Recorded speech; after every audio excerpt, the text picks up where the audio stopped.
But I think we'll get a sense of how markets are opening. I mean, 30 points higher in the pre-open, at the end of the pre-open session at 25,000. The Sensex at about 160 higher, 81,900. Nifty Bank is starting much better, about a 0.25% higher, 276 points in the green. We look at the mid and small cap part of the market, absolutely flat in the mid caps. And in the small cap index, not very much as well. Just coming up, first rates, we look at indices and then dive straight into stocks, as we always do. What do we have? Should be in line with what the pre-open left us with. 24,986, 24,970 opening up this morning. We've got the Sensex, which is up 80 points, 81,846. Nifty Bank was showing some traction. It's still got about 0.5, almost 0.5%, 230, 240 odd point gain.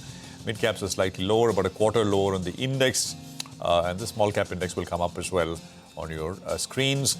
The Nifty heat map gives you a quick sort of state of play with regards to how many up and down on the Nifty before we dive into financials and the other stocks which are moving. There you go. More down than up. Clearly more down than up. And the Nifty is now, whittle those gains down to nothing. It's actually down about 3 points. It's basically blinking red and green, flat. Surabhi. Actually, the biggest drag today for the market is Reliance Industries, down 2%. And that's perhaps because, at least at a sequential level, the O2C business was a little weaker than estimates because of that planned maintenance shutdown. And even on the oil and gas side, there's lower output from KG-D6. And those are still very large part of course, Reliance's businesses. So some profit taking is happening on Reliance. That's a big drag.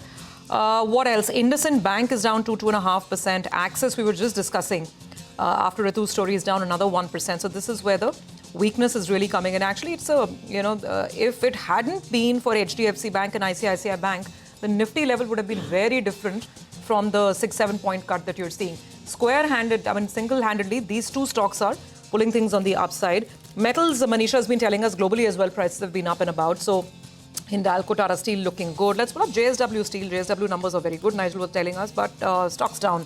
Not really rubbing off. Today, you don't have consumer stocks batting for the bulls. ITC, Lever, Nestle, all of them are on the way down. So short point, only two banks batting on the upside, some green on metal stocks. Otherwise, it's a weak opening for the Nifty, 24,950 on the index now. Well, that's right, Surabhi. The one from the broader markets in the metals pack is Nalco. So a couple of factors that are playing out here, all global in nature, nothing company specific. But China is talking about boosting up the economy yet again. That could spell good times for metal stocks. And the other factor is that pricing, in fact, has recovered a little bit. Sona BLW, as well mentioned, that one as well has opened up with a gain of around 2.5%. But, the contours of this deal are going to be important. So after the kind of run that we saw post Vivek's story, and post this morning's gap up as well, I'll be interested to see whether or not it can build on from here. How material is it? So that's going to be important. The stock has already run up 10% here in the last few trading sessions. You have Vintage Coffee. That's another one we don't normally talk about, but I recall Nimesha told us about fundraising in one of the D Street chatters, and the numbers as well look quite good. So they raised some money, some pretty decent names came in there, and the results over the weekend look good. So that stock is high and volume's quite high. Aadhar Housing is another one that's looking up, I think. The volume's pretty high on that one. Aadhar Housing up close to around 2% as we speak. PVR, let's pull up that stock. You had a newbie that debutants that were launched in a movie over the weekend. Sayara, the gentleman Ayan Pandey lives down my road. In fact, young lad out there, 83 crores when you have two debutants, in a movie. So PVR, I think it trades at around 10 times EV per EBITDA. The pipeline is strong for the remainder of this year. For the time being, the stock is up close to around 2% because there's a box office surprise over the weekend. 85 crores coming in from debutants.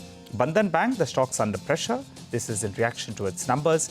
And the stock as well has moved into the F&O band. So we'll have to keep an eye out on that one. MRPL, I think it came out with the set of numbers. That stock, after seeing a big run, actually it's coming for profit taking. It's down 7.5%. So that's one of the casualties of the morning. And AU Small Finance as well. That's the other one that's selling off big time, down more than 7% as we speak. Well, that's how we're starting up this morning. 2.4 point change on the Nifty. Nifty Bank has got a little bit more green at this stage. Otherwise, it's a very, very flat kind of start to things. So, do you want to comment? I was just talking about AU Small, and that's why I was highlighting the stock right from the word go, because the positioning, the build-up on Tier 2 banks has been very, very smart. the market believing that that's where you'll get better growth than top-tier financials. On AU, profits are fine, but everyone's focused squarely on their guidance of higher credit costs, specifically for their MFI business. And the market doesn't want to deal with anything where there could be an asset quality issue or something that's not been baked in. And that explains the sharp reaction on AU this morning. Absolutely. And keep an eye on this one. Big volumes, 1 million plus shares already. Devina Mehra is now